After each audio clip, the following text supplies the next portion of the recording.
I took a really hard look at all the things that I was doing for my family and for my boys. And then I asked myself on that list, what are things that they can do independently or things that they probably should be doing independently? And this really helped them both become more independent this summer.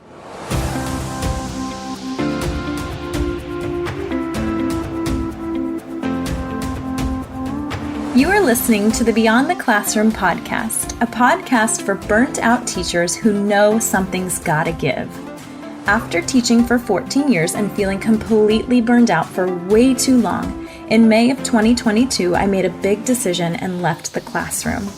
I now help burnt out teachers like you take back balance and joy so you can wake up every day loving your life. In this podcast, we'll explore who you are beyond the classroom, whether you're considering leaving or wanting to make changes so you can fall in love with teaching again.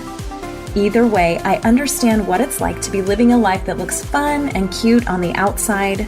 You know, summer's off, playing all day, off at 2 o'clock every day, but actually feels miserable and draining. I'm your host and coach, Sandy Patterson, and I'm so excited to help you step into your fullest potential and believe in that potential to make an impact on the world, not just survive each day. Are you ready? Let's do this. Hello there, and welcome back to another episode of the Beyond the Classroom podcast. I am Sandy Patterson, your host, and like always, so excited that you are here today, taking the time to hang out with me and chat a little bit. I'm super excited about today's episode because it's really fresh on my mind.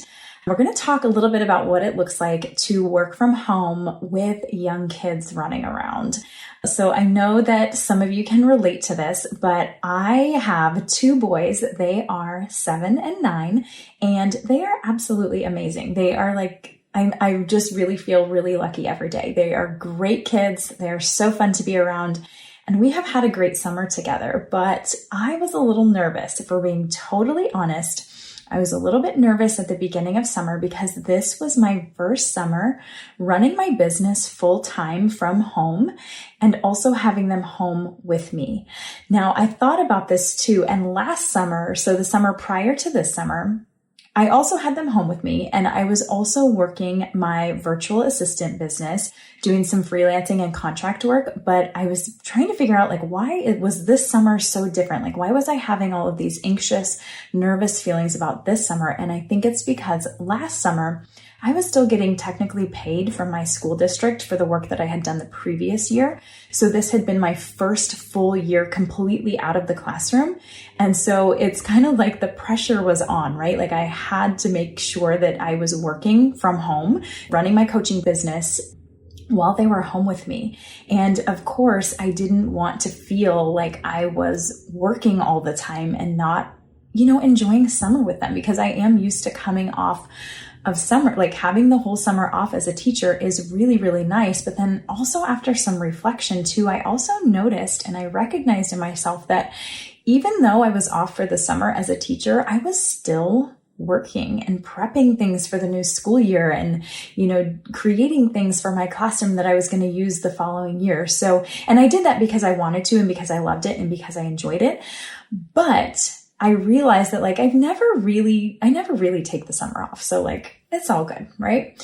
So anyways, this summer, at the beginning of the summer, I was a little bit nervous about that. And so today, what I want to talk to you about is how I kind of made it work. My boys at the time of recording this, so it's mid-August, 2023, and they just went back to school. They actually went back to school yesterday. So now it's nice and quiet in my house. If you listen to any of the podcast episodes previous to this, the Biz Builder summer episodes, you could probably hear them wrestling and running around the house and Nerf gun fighting in the background, but it is what it is. But it's nice and quiet now, so I have time to record this episode. But I really want to share the way that we made it work. And so they're back at school now, and I've been doing a lot of reflecting about what went well this summer, what didn't go well, and I want to share some of the things that went well. And I also posted on Instagram the other day about one of the things that I did to make it work, and I'm going to talk about it a little bit more, but it got a lot of responses from people that, oh yeah, this really makes sense. This is a good point. So I thought it was something to definitely address. And even if you don't have kids running around and you're a business owner, you're trying to get your business up and running, or you have a side hustle, all of these things, well, most of these things, all but one or two of them will relate. I think that you'll be able to relate to them regardless. Okay. So I'm going to talk about things that went well, that didn't go so well, and then things that did go well. And these are all things that I wish I had known and recognized when I started this summer. But what we're going to do is we're just going to bookmark this episode and we're going to come back to it at the beginning of next summer to remind us of these things. So I'm going to bookmark it too for myself. So hopefully that sounds good. So in this episode, I'm going to share the things that went really well for us and how I was really able to make this work for our family. And this is absolutely not to say that I didn't have to politely excuse myself multiple times from Zoom calls for a second to break up a wrestling match over a tiny little Lego piece, or something is about to happen here and I gotta referee it. So that definitely happened. So it's not to say that everything was perfect and great and, there were no issues, but we all did come out alive. And we also did have a really, really good summer together. We spent a lot of great time together. We did a lot of fun things. We traveled. And so I'm going to talk about how we made that work. Okay. So first I'm going to start off with what didn't go so well. One thing that didn't go so well was at the beginning of summer, I thought, okay, no worries. I can multitask. Multitasking doesn't work. I found out really quickly that trying to do two things at once led me to do nothing well. And this actually really goes for any time of the year, whether you have kids around, whether you don't, whether you're a teacher, whether you're not, whether you're a business owner or not. Multitasking is not great. It's not great for productivity, I should say. And I know as teachers, we are used to doing and juggling 1,000 things at one time. We can keep a bunch of things going all at once and keep everybody moving and keep everything safe and keep all of these things in our head all at once and keep all of the pieces moving, essentially. But really, when we do that, we're not really doing one thing really well. We're just doing a bunch of things kind of half-ass, right? And I found this really quickly working from home too. It didn't work with them here to try and do multiple things. I couldn't hang out with them or, be present with them while I was trying to do work things. And again, that's just a reminder, in general, yeah, we can multitask and we are super women here. However, it's really not great for productivity or making things happen, essentially, right? So again, this is just a good reminder for me. I needed to do just one thing at a time.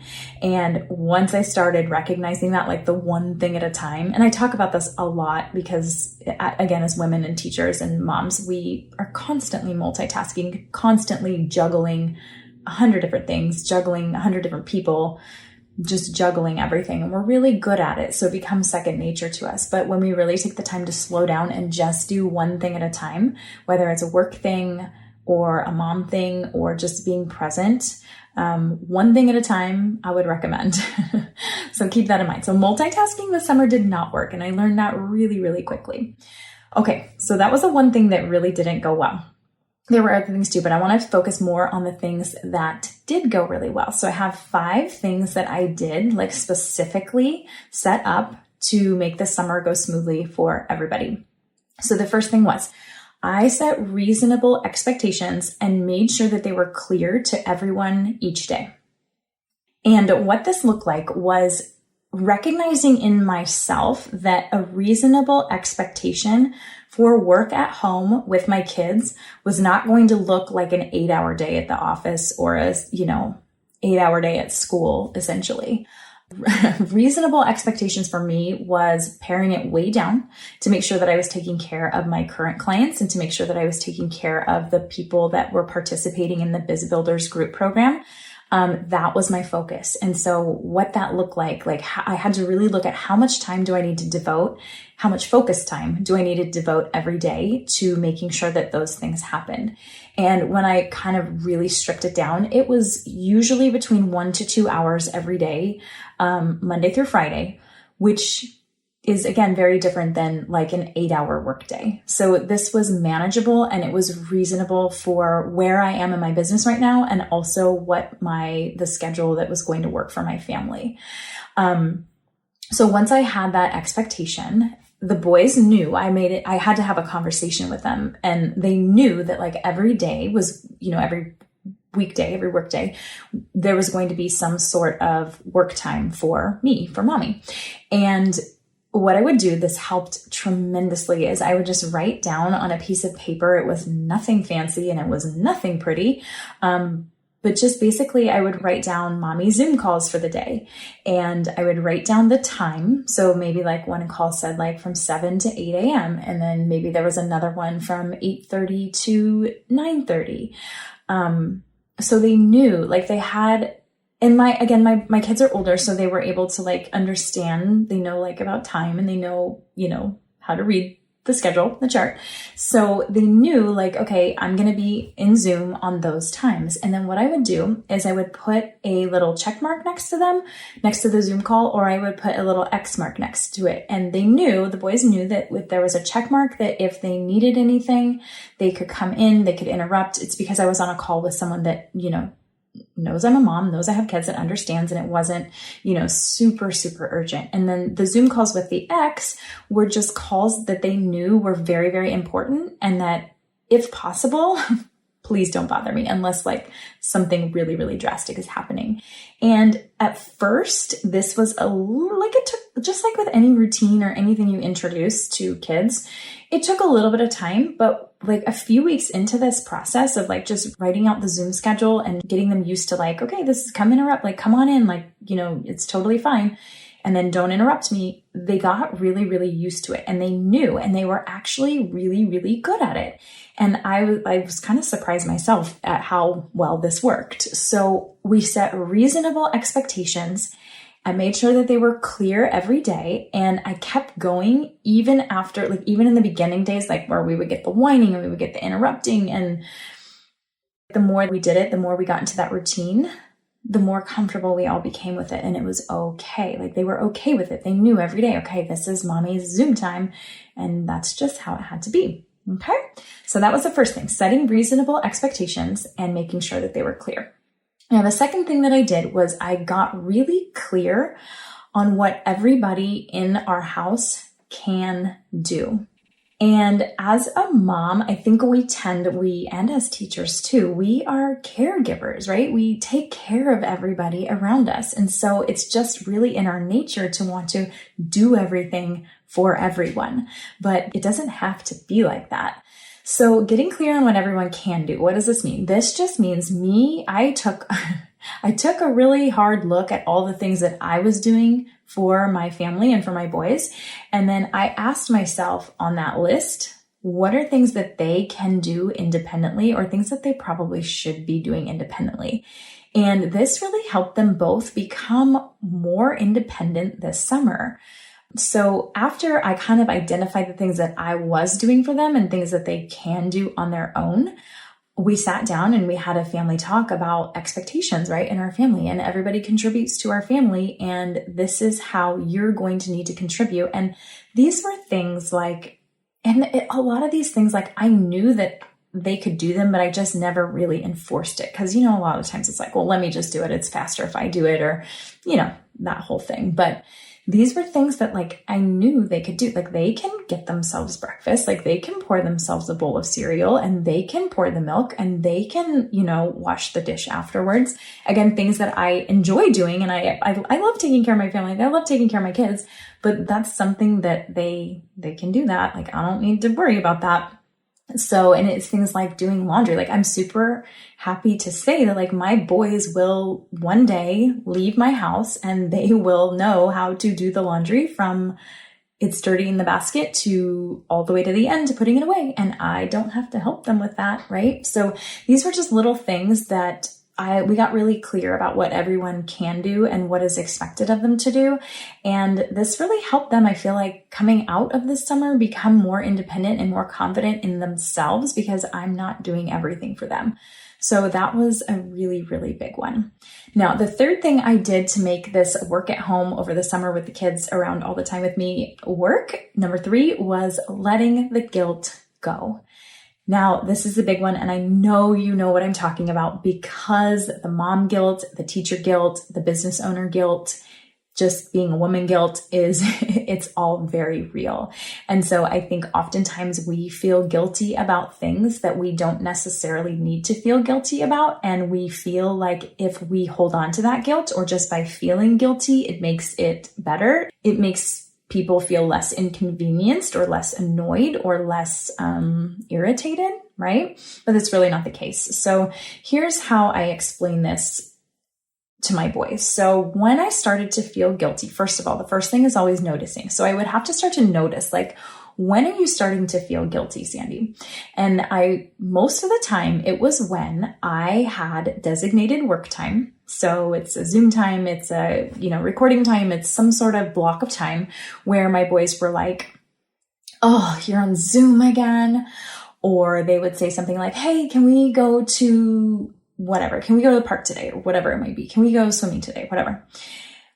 And I would start to feel guilty. So here's how I explain this to both them and to myself, kind of, which really helped me let the guilt go. So I would explain to them and just say, hey, look, like, I know you want to go to the park right now. However, we've already agreed that this is mommy's designated work time. So mommy has to do this work now. She has to get this done. I have to get this done. And then I would say we have choices, like the choice is either I get to do this work from home, which I feel really, really lucky to do. Or the other option at this time is for me to get in the car and drive away, and you have to either have a babysitter or go up to grandma's house or, whatever it might be, or go to, the summer camp program, whatever, at the school. And I have to drive to an actual work, and I have to stay there all day. And then, those are our choices. And so when I put it like that, it kind of gave perspective because, we are really, really lucky. And it is a privilege for me to be able to financially contribute to our family in this way and to be able to do it from home so I can be present. And so I can be there for these important moments. I can be there, to take the boys to school, to pick them up every day, to volunteer in their classroom, to just be home with them and be here with them.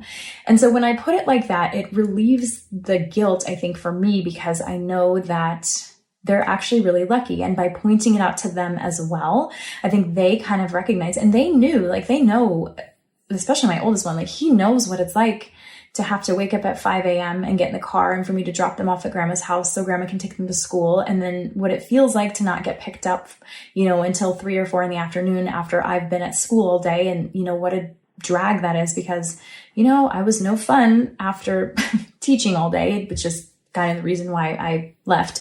So they know that we're privileged and we're lucky. And they also know too, that we all contribute to our family in different ways. And for me, financially contributing to the family looks like this in this season right now. And again, feel so privileged to be able to do this and to do something that I really, really love and coach women and help, change their lives essentially. And I get to do it from home on my own terms. And I feel incredibly, incredibly lucky to do that. And their contribution to the family is that, they have to entertain themselves for however that chunk of time is, or they have to be okay knowing that I am working right now and they have to figure it out. They've got to do something else. And let me tell you something, they did. They figured it out. And even in the moments when they're like, I'm bored, I'm like, that's good. That is good for your brain. It's good to be bored. Like, I do not care if you're bored. Or, there's always chores you can help me do. Like, if you're that bored, here's a list of chores, go outside and pick up the dog poo. And that kind of always changed their mind, but it kind of forced them to, use their imagination and be creative. And they did some really cool things. Like, I would walk out of the room and be like, whoa, look what you did. That is so cool. And that's just them figuring it out. And that's their contribution to our family in this season right now is, letting mommy work from home during certain blocks of time. So letting the guilt go. That's a hard one, but definitely a big one. Now, these last two are kind of funny, but after really reflecting, I was like, these are just things that helped me make it work. So it's fine. And I'm just going to share it. I'm going to be super transparent here. So the fourth one is that I really got okay with screen time. And I know that it probably sounds really bad, but we definitely utilized screen time. And I felt okay with this for a couple reasons, because the first thing is that they knew that they couldn't have screen time until they did their daily chores. Again, going back to what everybody can do. Like if you can do it, you're going to do it that day. So they had every day, they had a daily list of chores. And then after those chores, we used kind of actually, I thought about using some sort of token system, but I wanted them to really start to self-regulate. So I didn't introduce the tokens at all, even though I had them all printed out and ready to go, because, I'm a teacher at heart. But what we did is I kind of just had a talk with them too about like, okay, after you do your chores, then screen time is okay. And I explained to them that like, I want you, their first instinct was to say like, how many minutes do we get? How many minutes do I get to play Mario Kart? Or how many minutes do I get to play Roblox or whatever it was that they like to do? And I told them, I said, I want you to be able to regulate yourself and figure out how much time feels like too much and how much time also feels like too little. And I want you to be able to start to recognize that and notice that. And I'm really surprised that this actually worked, especially with my oldest. My oldest is like very, very responsible, and he kind of keeps the younger one in check. So it's all good.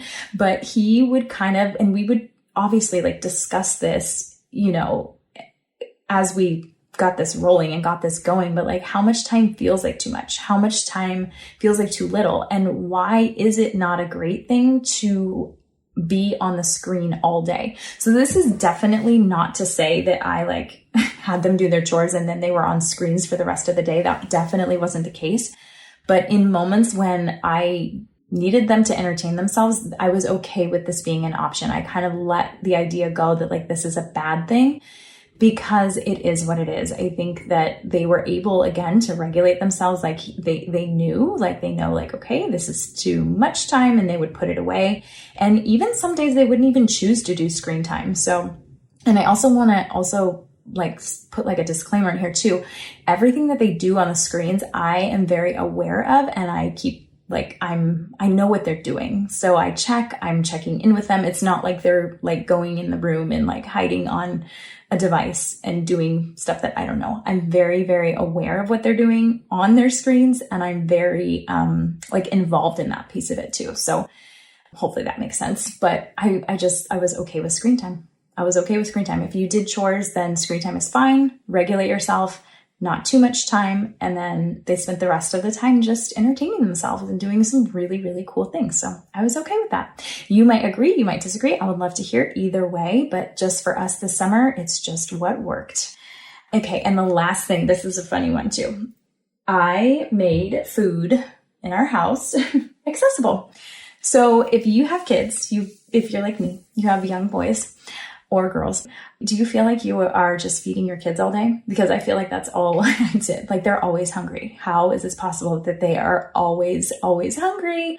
So I just made food. This is simple, but I made it accessible. So like I wasn't having to go get them anything. They could get things themselves. And again, regulate. They regulated this, and it's fine. So make the food accessible. And it's funny, like when I realized this, like I'm like, why are the snacks up so high? Like, why is that? Why am I like, they're old enough that they can do this themselves. And again, they're old enough that they know like enough is enough. So that's just a funny one, but it's one of the things that made our summer life and me working from home a little bit easier. And it was one less thing that I had to do. So those are the 5 things that I did this summer to figure out how to make it work, make running a business from home work with my kids home with me full time. They did not go to summer camp. They didn't go to a daycare or in-home, whatever. They were with me the whole time. And we made it out alive, you guys. So the 5 things, just to recap, are we set reasonable expectations and we made sure that they were clear every day for everyone. We got really clear on what everyone in the family can do and how they can contribute, and then they did it. I worked really hard on letting the guilt go, the mom guilt, and it is what it is. I was also okay with screen time after chores were done. And of course, the last one is the food was accessible to them.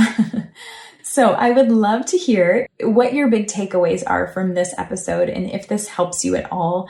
I would love to hear too, of course, like if there's anything that is missing from this list that maybe I could try next summer as I continue to work the business and enjoy summer. And like I said, we did all of these things. We had an amazing summer. We traveled together. We did we checked everything off of our summer bucket list that we had on there. And it was just so fun. We had a great summer. And I think a big part of that was, setting those expectations for work time, making sure they're clear, but also including, those expectations about family fun time too. So like we all knew that like this afternoon at 3:00, we're going to load up the paddleboard and we're going to head down to the bay and we're going to go paddleboarding. So we all knew, and that was family time. That was dedicated family time. So hopefully this helps you. I would love to hear your thoughts, and I am looking forward to seeing you again for the next episode. But until then, stay healthy, stay happy, keep your mindset in check, and I will see you next time for the next episode. Thanks so much for listening to this episode of Beyond the Classroom. If you know something has to change and you're ready to take the next step to make it happen, whether it's in or out of the classroom, let's talk it through together. Schedule a no-obligation chat with me and we can talk through where you're stuck, how to get you unstuck, and how to keep you moving forward. Schedule your free call today by clicking the link in the show notes. I can't wait to connect with you.